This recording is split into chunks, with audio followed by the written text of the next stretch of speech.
Good evening, everyone. I'd like to thank you all for coming out tonight to celebrate this special day. I know some of you have traveled a long way to be here tonight. First, I just want to inform anyone that attended the basketball party that all charges have been dropped and the document is taken over.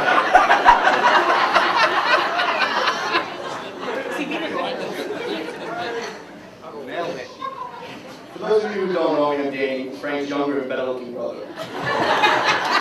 For the past 28 years, Frank has tortured my life.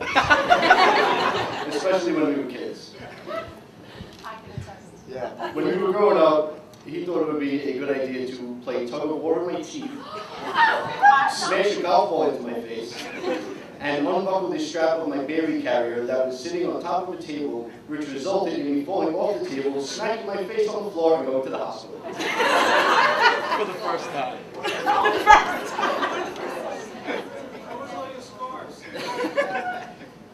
As I was getting older, he would let me hang out with him and his friends. When I was about 15, I visited Frank at college.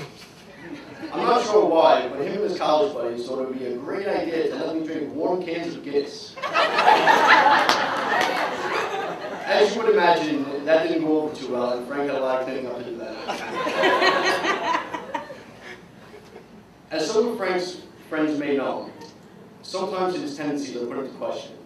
For example, if you give Frank 2 drinks, a Madonna CD, a dance floor, he turns into RuPaul at New York City.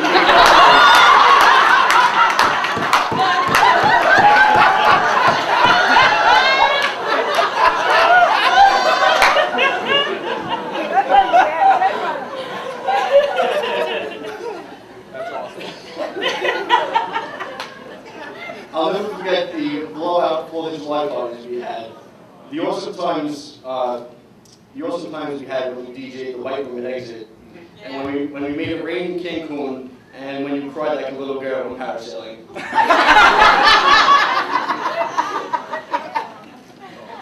Yep, that happened too. Jamie, you're a you may be the only person I know that actually gets a kick out of Frank.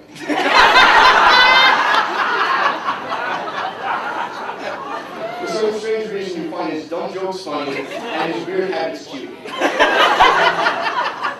I have a question for you. Why was he wearing suspenders last night at dinner?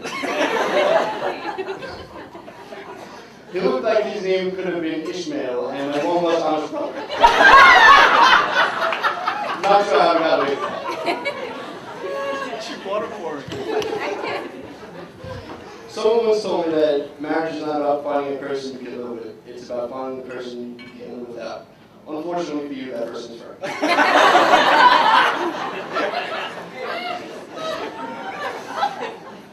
As I'm sure you'll come to know, Frank doesn't throw away anything. Around 1993, he bought a New York Islanders Bugs Bunny t-shirt. You're bringing this up.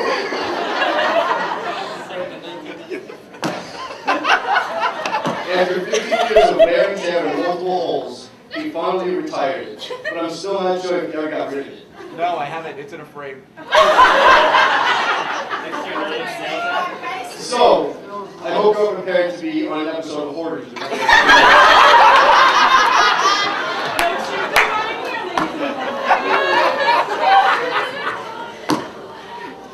Dude, you're killing it. It's awesome. They say that the best man's speech is the worst 2 minutes of the night of the world. But don't worry, Jamie. The worst 2 minutes of you and I will be later in the bedroom.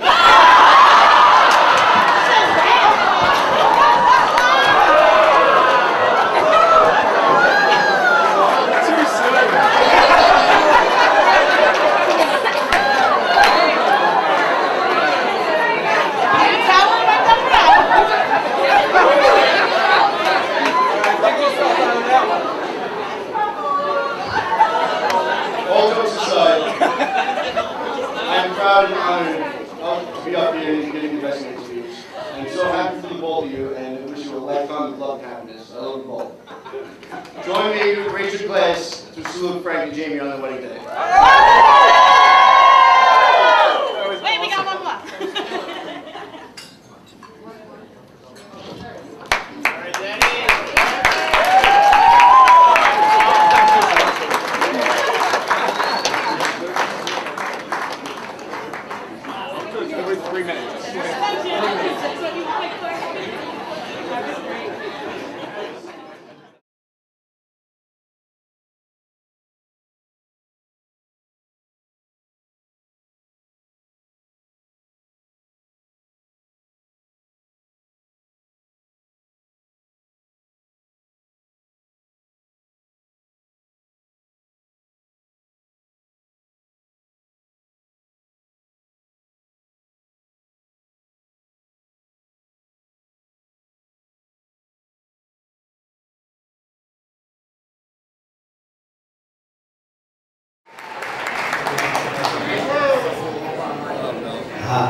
little nervous. So I have a few jokes that I'd like to start with. If you happen to know the punchline, please feel free to help out. What do you call a fish with no eyes? What does one statue say to the other statue in the dark? Hey, statue!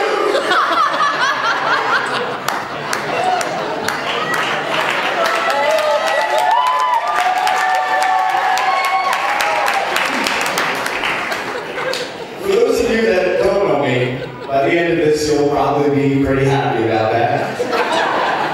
I'm Frank, Danny's smarter and more cautious older brother. At my wedding, my brother said the worst 2 minutes of the night is not the best man speech, but later that night in the bedroom. As usual, it wasn't that difficult to prove my brother wrong. So please get comfortable because I have about 46 more minutes to go. If the length of the speech did predict the night in the hotel room, this speech would already be over, or I would be standing in Danny's signature evening attire, a silk robe and leather slippers. My brother has always been a balance of my sidekick and the thorn in my side. I dragged him along everywhere I went. In high school, it was to bowling and the movies. In college, it was mosh pits and dorm parties. And then after that, it was sneaking him into every bar and club I ever DJ'd. My friends loved when Danny came to hang out. But who wouldn't love a crash test dummy that would do anything on Jackass? My parents trusted me with him. I guess they knew that if Danny needed medical attention, I would be responsible enough to call for help, which happened on a pretty regular basis. Playing on monkey bars, ice hockey, baseball, digging in dirt, sitting on a stage, at a store, working at the pool, or taking a bath have all ended in Danny's trips to the emergency room. At one point, it became so frequent that social services started questioning my parents. Even the relationship between the two of you started with Stephanie watching my brother pass out, which will likely come full circle later on tonight.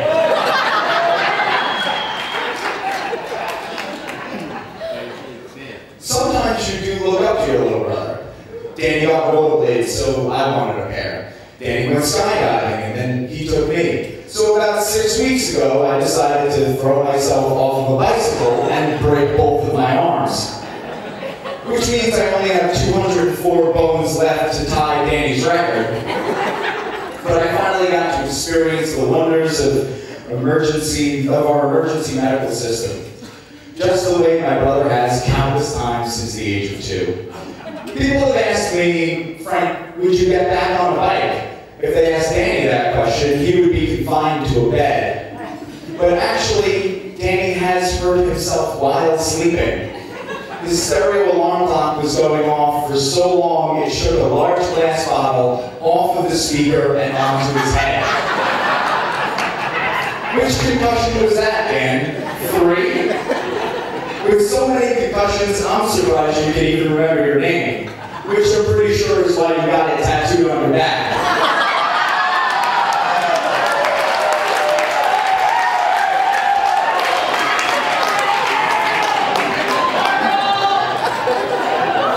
So Danny, you might not remember other things that you've done. Like fighting a 3-foot ceramic panther. Running around the Jersey Shore in booty shorts. Or getting a ticket for public urination.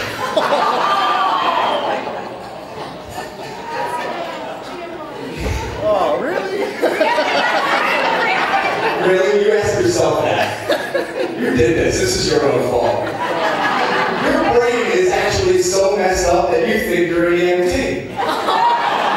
But in reality, the city realized it could save money by pre-placing you in an ambulance for 4 hours a week.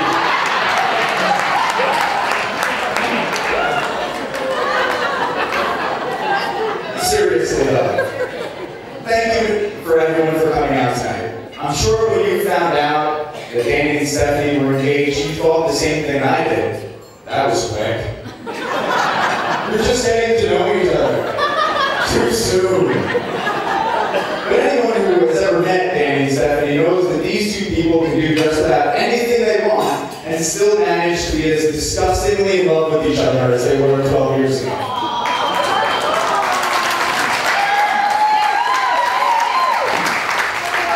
I am a little surprised though with how traditional this wedding is. I was figuring Danny would have us wear something that would really capture your style, but I guess Puma doesn't make a velour tuxedo. And Stephanie, I mean, your dress is beautiful, but really? Because we all know that you wear the pants in a relationship.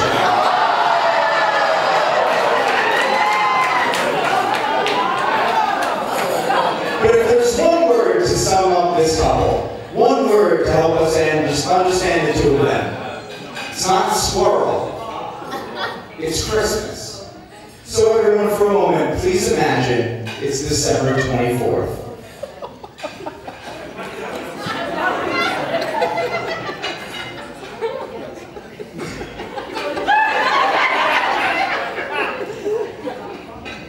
Twas the night before Christmas, when all through the house, not a creature was stirring, not even a mouse. The stockings were hung by Steffi with care in hopes that Danny Manzo soon would be there. The squirrels were nestled all snug in their beds, while visions of Tiesto danced in their heads. Danny in leopard slippers and his bald head and Stephanie's sweet voice, "Aw, Dan, come to bed."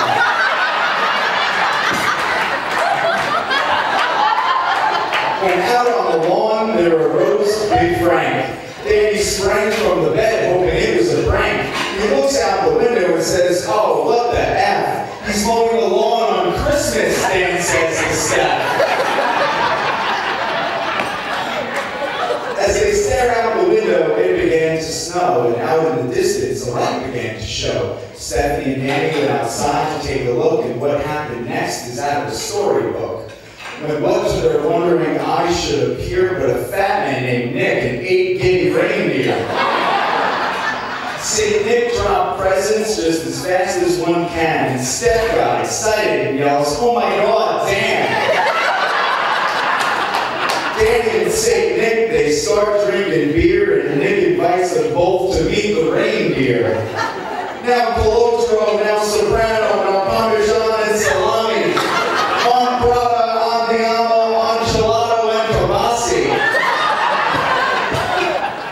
and Steph looked confused, but Santa Claus knew. He says, "Yeah, I'm Italian, but I'm a Polak too."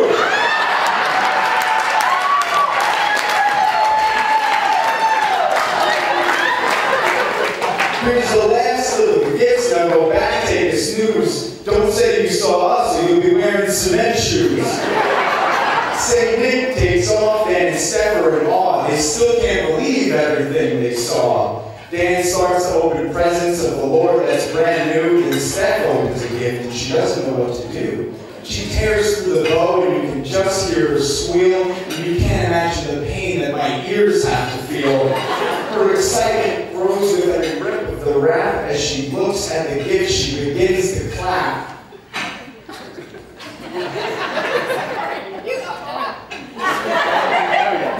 It's only 12 more pages. Oh my God, Dan, I love it. You're really the best. But you can tell there's one thing she needs to get off of her chest. She looks a little confused as she begins to sit. Danny, what is it?